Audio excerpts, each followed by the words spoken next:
Do you want to know how to build a calculator app in 1 minute using ChatGPT? Well then, you have come to the right video because in this tutorial, I am going to show you exactly how to do it. But make sure that you watch this video until the very end so you don't make any mistakes in this process. First, make sure you create a folder on your desktop and name it Calculator. Then, go over to ChatGPT and type, "Write me a calculator web application using HTML, CSS, and JavaScript as separate files," and press Enter.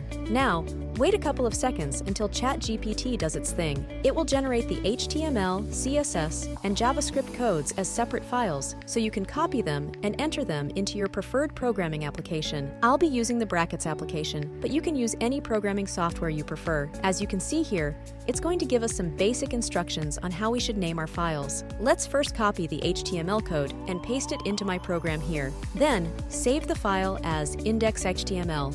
Next, do the same for the CSS and JavaScript codes.